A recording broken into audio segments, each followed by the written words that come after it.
네, 곡범근의 눈입니다. 세상일에 관심이 많은 청년 곡범근 씨 스튜디오에 모셨습니다. 안녕하세요. 네, 안녕하세요.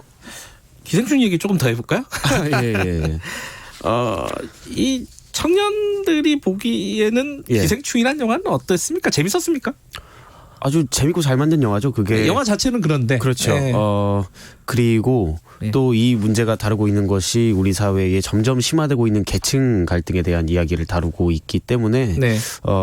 그게 특히나 좀 더 와닿았고요. 네. 특히 또 그 이슈를 굉장히 뭐랄까 무겁다면 무겁게 풀어낸 건데, 네. 그러니까 무슨 뭐 다큐멘터리처럼 그렇게 막 풀어내고 그러는 것이 아니라 우리에게 정말로 익숙한 소재. 그러니까 저는 이 영화를 볼 때마다, 그리고 이 영화가 지금 세계 무대에서 선전하고 있다는 뉴스를 볼 때마다 너무 신기한 게 우리한테 너무 익숙한 풍경들인데 네. 그게 이제 아카데미에서 언급이 되고 아카데미에서 그쵸 그렇게 막 조명되고 이런 게 참 그렇더라고요. 그러니까 공짜 와이파이를 찾아가지고 막 이렇게 천장에다 대고 막 찾는 모습이라든지 또 뭐 짜파구리 얘기가 나오는 거라든지 그게 막 아카데미에서 언급이 되고 그러니까 굉장히 신기하더라고요. 거기에 또 20대들이 나와요. 그죠? 그 반지하에 사는 자녀, 그죠? 아들, 딸. 이게 부잣집 애는 좀 어리고. 그렇죠. 그 20대들이 보면은 다 비슷한 생각들을 하고 있어요. 취업 걱정, 그죠? 뭐 아르바이트 걱정. 그런 거 보면 약간 물론 거기서는 이제 뭐랄까 긍정적인 역할은 아니었어요. 그렇지만 되게 좀 뭐랄까 와닿지 않았나요? 그런 부분이? 그렇죠. 그러니까 제가 특히나 그 영화가 굉장히 탁월하다고 생각된 지점이 뭐냐면. 보통은 그렇잖아요. 그러니까, 어떤 사회 경제적인 지위를 더 많이 가지고 있는 계층이 그 영화에 등장을 하면은, 흔히 이제 막 악역으로 나온다든가, 그 사람들의 성격이 막 되게 우리가 옛날에 전래동화 생각할 때 막 놀부처럼, 흥부와 놀부 이런 대립구도로 가는 것이 사실은 일반적인데, 이 영화는 그런 게 아니라, 오히려 그렇죠. 그, 가난한 집의 그 사람들이, 오히려 보면 더, 뭐랄까, 좀, 그 나쁜 성격을 가지고 있는 그런 것처럼 묘사가 되기도 하고, 그러니까 나쁘다기보다는 그 꿈틀대는 욕망을 그대로 이렇게 딱 전시해서 보여주는. 그리고 그 사람들이 막 그렇게 무능한 것도 아니에요. 보면 굉장히 유능하거든요. 보면은 그 유능한 방법을 좀 이상한 데다 써서 문제지만 뭡니까 위조. 위조하고 뭐 PC방 가서 위조하고 막 그 사람들 감쪽같이 속이고 이런 게 제약 증명서 이런 거 위조하고 그렇죠. 그런 걸 보면은 그 사람들이 무능한 것도 아니고 그렇다고 또 그 사회적으로 지위가 낮기 때문에 그것이 막 반드시 막 선하고 그런 것들을 보장하지도 않고 그러니까 그 꿈틀댄 욕망을 가진 그 인간으로서 그렇게 그려냈다는 점이 저는 상당히 좀 인상 깊었습니다. 그렇군요. 이게 그런 걸로 보면은 좀 불편할 수도 있는 거 아닌가 싶어요. 보는 사람 입장에서는. 그런 부분 불편하지 않았습니까?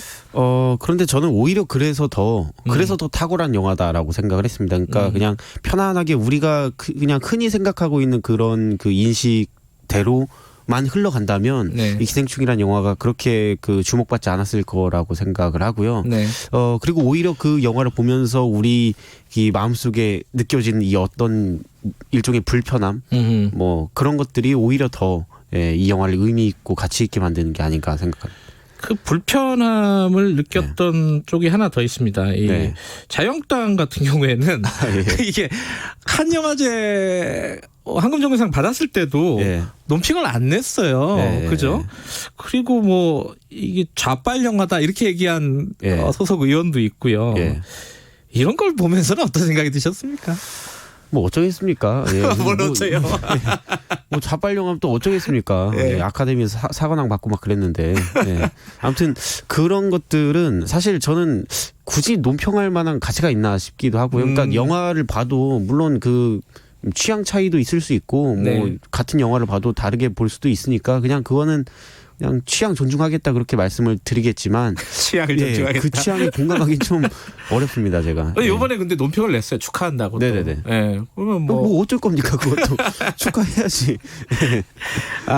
청년들 입장에서는 이게 영화라는 게 사실 판타지를 제공하는 측면도 있잖아요. 이런 어떤 현실에 기반한 영화 있잖아요.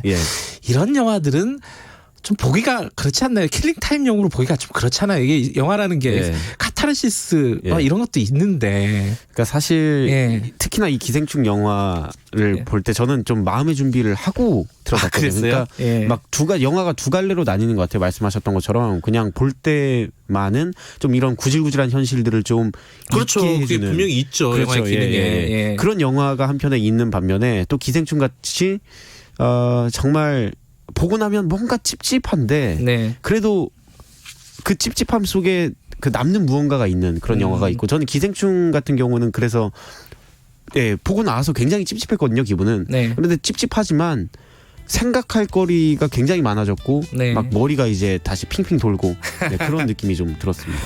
알겠습니다. 오늘 국뽕글의 눈은 좀 짧게 마칠게요. 고맙습니다. 네, 감사합니다. 김경래 최강기사 2분 여기까지 하겠습니다. 오늘 뭐 기생충 이야기 많이 했네요. 여기까지 할게요.